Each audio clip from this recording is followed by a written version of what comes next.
Hi welcome to Max kitchen. இன்றைக்கி நம்ம பார்க்க போகிறது இந்த வின்டருக்கு சூப்பரான ஒரு சூப் ரெசிபி பார்க்க போகிறோம். நல்லா ஹாட்டாக இதை குடிச்சிங்கன்னா அவ்வளோ ஃபில்லிங்காக அவ்வளோ சூப்பராக இருக்கும்.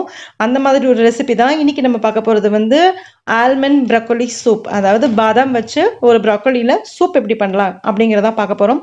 ரொம்ப ரொம்ப சிம்பிள், டக்குன்னு பண்ணிடலாம். ப்ரொக்கோலி மட்டும் இருந்ததுன்னா வாங்க எப்படி பண்ணுறதுங்கிறத பார்த்துடலாம். நம்ம சேனலை இன்னும் சப்ஸ்கிரைப் பண்ணாதவங்க மறக்காமல் சப்ஸ்கிரைப் பண்ணிக்கோங்க. பக்கத்தில் இருக்கிற பெல் ஐக்கானையும் ப்ரெஸ் பண்ணுங்கள். அப்போ தான் நான் போடுற வீடியோவோட அப்டேட்ஸ் உங்களுக்கு வரும். ப்ரொக்கோலி சூப்புக்கு தேவையான பொருள் என்னென்னு பார்த்துடலாம். இது ஆல்மண்ட் ப்ரொக்கோலி சூப், அதாவது பாதாம் வச்சு ப்ரொக்கோலி சூப் பண்ண போகிறோம். நம்ம அதை எப்படி பண்ணுறதுன்னு பார்த்துடலாம். அதுக்கு ஃபஸ்ட்டு தேவையான பொருள்னு பார்த்தா ஒரு சின்ன சைஸு ப்ரொக்கோலி ஒன்று எடுத்திருக்கேன். ஒரு 10லேருந்து 15 பாதாம் பருப்பு ஸ்கின்னோடையே இருக்கட்டும். அப்புறம் ஒரு 2 ஸ்பூன் பட்டர், கொஞ்சமாக மிளகுத்தூள், உப்பு, கார்லிக் ஒரு 4-5 பூண்டை குட்டி குட்டியாக கட் பண்ணி வச்சுருக்கேன். ஒரு அரை வெங்காயம், பெரிய வெங்காயமே நீங்கள் போட்டுக்கலாம், அரை வெங்காயம், அப்புறம் தண்ணி. இவ்வளோ தான் தேவை. சூப்பரான ரிச் ப்ரோட்டீனான ப்ரொக்கோலி சூப் நமக்கு ரெடி ஆகிடும். வாங்க இப்போ எப்படி பண்ணுறதுன்னு பார்த்துடலாம். இப்போது நான் இதை ஆஃப் பண்ணிட்டேன். ஒரு 7லேருந்து 8 நிமிஷம் நல்லா வேக வச்சுட்டேன். இதை ஆஃப் பண்ணியாச்சு. இது கொஞ்சம் ஆறட்டும்.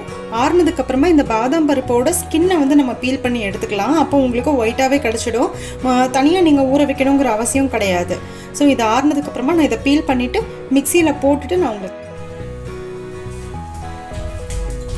பாத்திரம் சூடு பண்ணியிருக்கேன். இப்போ கொஞ்சமாக பட்டர், நீங்கள் வெண்ணெய் போடலாம். வெண்ணெய் தான் ஆக்சுவலாக கரெக்டானது.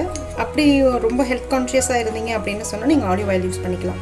அடுத்து கொஞ்சமாக பட்டர் போட்டுப்போம். அப்புறம் அந்த ஸ்டாக்கு நம்ம ரெடி பண்ணி வச்சுருந்தோம் இல்லையா, அந்த தண்ணி அதில் ஊற்றிப்போம். அப்புறம் நம்ம மிக்சியில் ரெடி பண்ணி வச்ச அந்த பியூரி,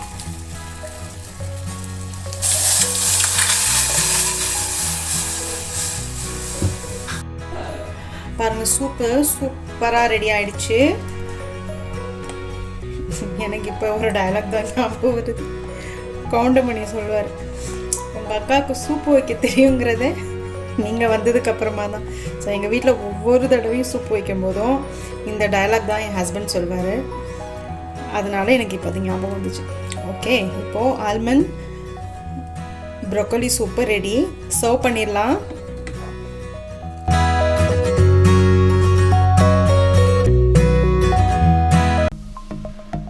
சப்ஸ்கிரைப் பண்ணுங்கள், மறக்காமல் பெல் ஐக்கானை ப்ரெஸ் பண்ணுங்கள். அப்போ தான் நான் போடுற வீடியோஸோட அப்டேட்ஸ் உங்களுக்கு வரும்.